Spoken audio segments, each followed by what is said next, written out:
just finished testing the Caravelle Razor Party Fish 258. Now this isn't your usual pontoon style boat. From the deck up it sure looks like one, but down below it's actually got like a catamaran hull. It's made out of fiberglass too, no aluminum. It's like a catamaran hull in the front and it transitions to a V hull in the back. Really gives you a unique feel when you're driving it. It feels very solid, and we're powered by Suzuki 175, which is great for powering heavy boats. It swings a bigger prop because of the gear ratio, so that's exactly what you want on a boat like this. We got on plane in 3.2 seconds. I'll tell you, I did kind of a hard time telling because it just kind of takes off and goes. There's no raising of the bow and dropping, it just takes off and motor's on. We got to 25 miles an hour in 11.4 seconds with a top speed of 41.4 miles an hour. Let's head back to the dock and check out some of the features of this boat.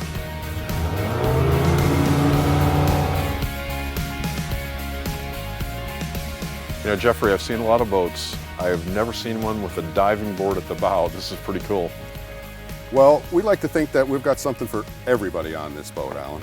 And as we go back through the boat, you're going to see just what I'm talking about. From the front here, where kids are going off a diving board, we've got a grill. This table is high-low, so if you're sitting in the lounge, you got a little party table right there for drinks. But we also put in a pedestal and it comes up to that height so you can use it to eat, just like the rear dinette area. Nice, and we can cook up some fresh cooking right there dinner and get the hors d'oeuvres going. Now, the hull of this is very unusual. We're looking at the bow here. Right, well, you know, very popular these days, of course, are pontoon boats, which is basically that you can fit all this livability from the deck up. But we're very proud of what's happening from the deck down on this boat. If you can see the front, it's a catamaran. And what happens is you're capturing that air cushion and you're riding on air as you're building up and coming up on top of the chop. Riding on air, of course, like my Lincoln, that's a good thing. Nice. But 2/3 of the way back on this hull, it transitions to a modified V. So when you're up on plane, you're riding on a V hull, which is, in our way of thinking, what you want to be riding on for stability. Nice ride, nice ride. You know, what's kind of cool is we have a bow section up there, but we sort of have another bow section here. So you have lots of reclining and a number of different zones on the boat, so that, you know, I mean, the boat has a capacity of 12 people, but you may have different events going on a boat like this. You got from fishing chairs all the way in the back to a grill and a diving board in the front and sun lounges. A lot going on, like this tower here. Wakeboard tower, you know, it's a performance. It's such a performance boat that wakeboarding and water skiing, it's built for it. Well, Jeffrey, I tested a boat with the owner of the company, Don Littlefield, and I know he has a real strong RV background, and I'm seeing a lot of things that he's taking from that sensibility, like, you know, making sure you always have a place to cook, and he's really big into entertainment. Absolutely, absolutely. Storage and entertainment and just a relaxed lifestyle. You see it from the floor plans in the RV industry, and that's what we've incorporated into this. Cool. Things like, you know, and accessories just to hit everybody's button. I mean, how about a wine cooler? Nice. You know, my wife liked that idea.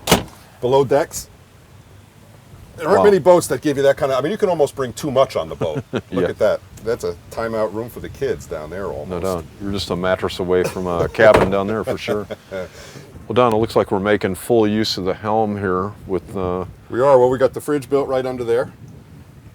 Got room down here. Now, where do you usually put the garbage on the boat? Looking for a bag or a place to stick it? Well, we've got built-in trash cans right there. It's a nice, comfortable Helm. You know, Jeffrey, a lot of the cockpit tables are usually the little white round ones. You definitely have some room for hors d'oeuvres and stuff. Well, there here. again, or to have a meal, you know, coming from the RV industry again. If you want to sit down and have a meal with, keep in mind, we've got 2 grills on the boat, so you got to have a place to sit down and enjoy. So you can fit 4 at this, several more up front at that other table I had pointed out. And of course, when you're not, it's nice to have some rear lounges like this. These are pretty comfortable. Exactly. Chairs. I could see a card game breaking out here too, for sure. Occasionally, adult beverage parties break out in different areas of boats like I've heard that. Yeah. Now, I love on the stern. I could definitely envision myself with a fishing rod in hand. Sure. Back there for sure. Sure. A couple fishing pedestal chairs right there. We've got a live well built right down there, so you can reach right down and get your bait. So you or just fish box. you catch them, you clean them, and you Push 'em cook in, them. pass them forward so that they can be serve 'em up. properly grilled. Bring them back right back down here. One-stop shopping. I like that. Exactly. For more information on the Caravelle Razor 258 Party Fish and other great boats, go to boatingworld.com. I'm Alan Jones, and we'll see you out on the water. Now watch this belly flop here.